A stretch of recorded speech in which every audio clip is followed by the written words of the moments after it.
secret to you.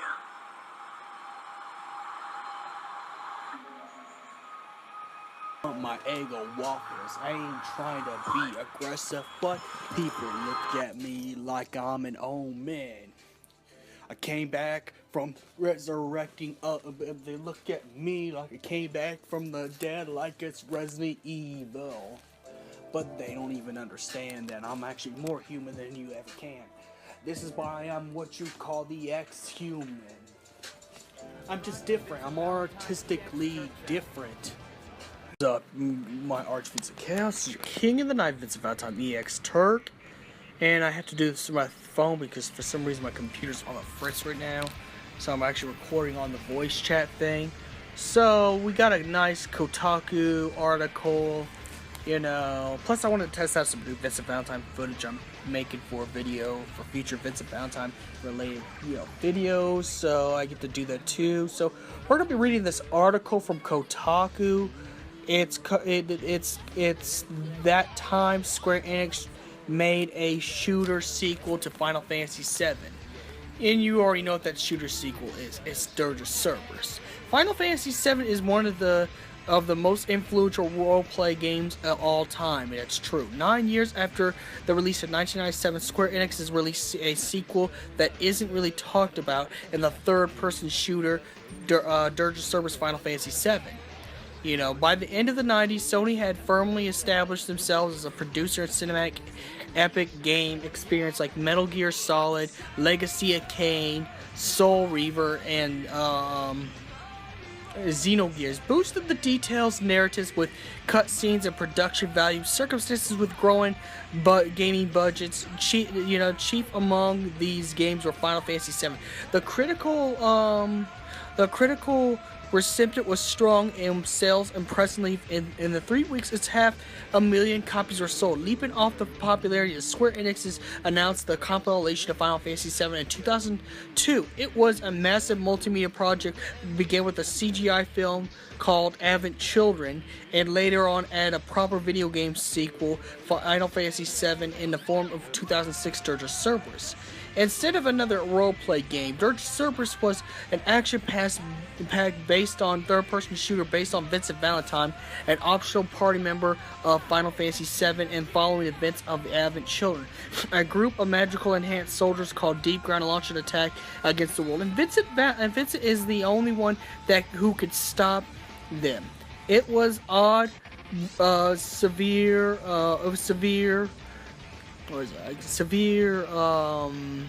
from the series. Move away from the protagonist of Cloud Strife into the unfamiliar territory. The gameplay is odd and is a heavy-based gunplay RPG progression system with customization. It's Square Enix's first shooter, and Vincent's movements are slightly slitted. He holds a gun with a stiff as stiff as a board. And melee attacks pops out too fast. Dirge of Cerberus is a snappy game, but comes at the price of elegance in the cutscenes. Vincent can leap through far gracefully in the gameplay. He's far clumsier and hard to control, which in my opinion not really, but this article says that of course we're dealing with Kotaku. But let's keep proceeding. Although awkwardness could be potentially ratified in the USB mouse and keyboard. When the game is released in North America, Square Enix gave an overhaul, added double jump, increased bonus of Vincent's movements and speed, and shift from camera behind Vincent over his shoulder. This created the sense of speed jacket of the Japanese version, although it could not be completely redeemed. And pretty much that's just small parts of the article. I will leave you the article link, but I'm going to talk about this. I really don't think it's like this. Now there are some good truths, like the Japanese pop star Gok made music for Dirge of Cerberus and even created the character Genesis, which was, to be expanded upon in Crisis Core, or expanded upon the secret ending if you were able to get it. Now, I think that, to my opinion, Final Fantasy VII Dirge of Cerberus was a genius idea. Now, despite the gunplay stuff, I think if they would have kept it as an RPG, people would have liked it a lot more, but I liked it for the way it was. It was a good story.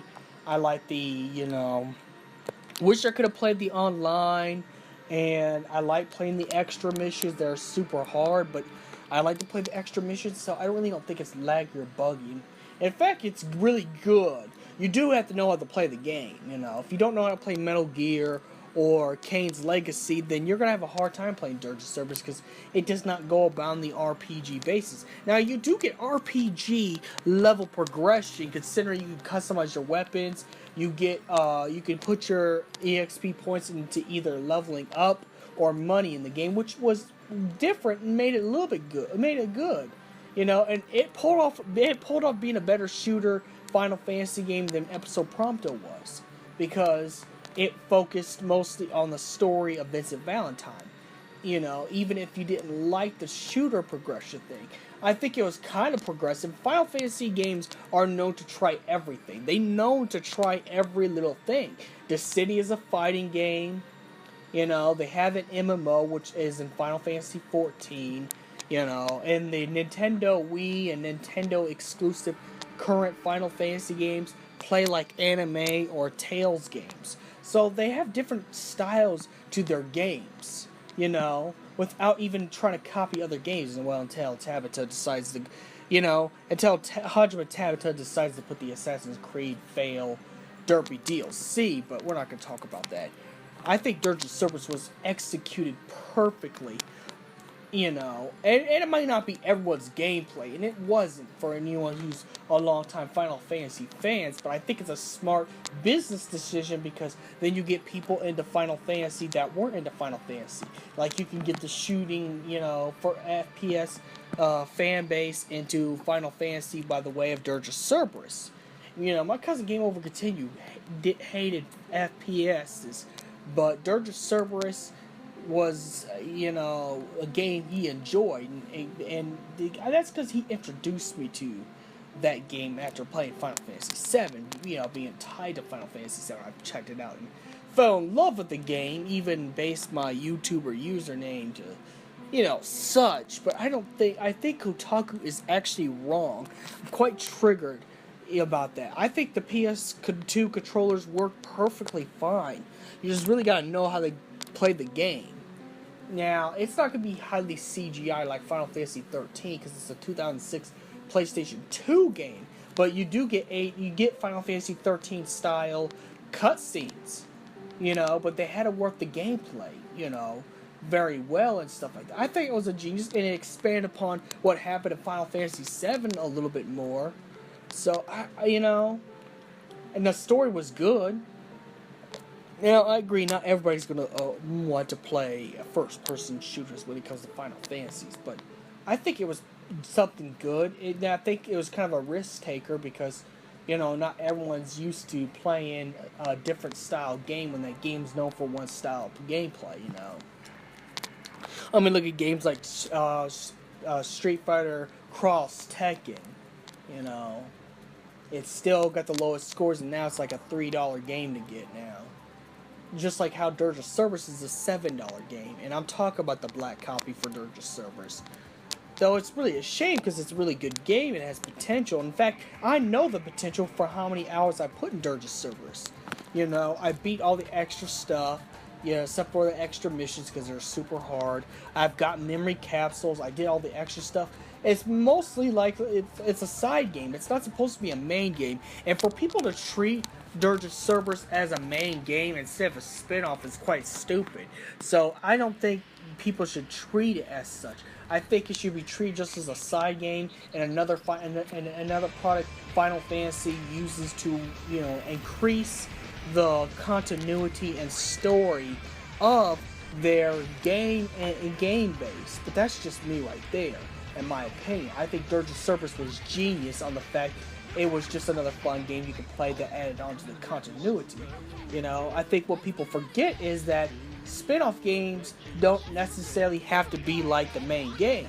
You know, and there's actually worse games than what you think Dirge of Cerberus is. Does anyone remember Final Fantasy X-2 and how bad Final Fantasy X-2 was?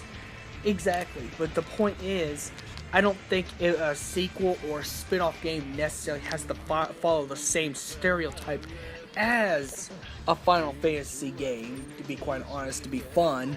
In fact, I like the branch off just a little bit, just because it was a different type of style. But that's my whole thoughts about it. Let me know in the comments what you think below, if you think this is a good idea or a bad idea, or do you agree with me. Let me know in the comments and make a crystal review.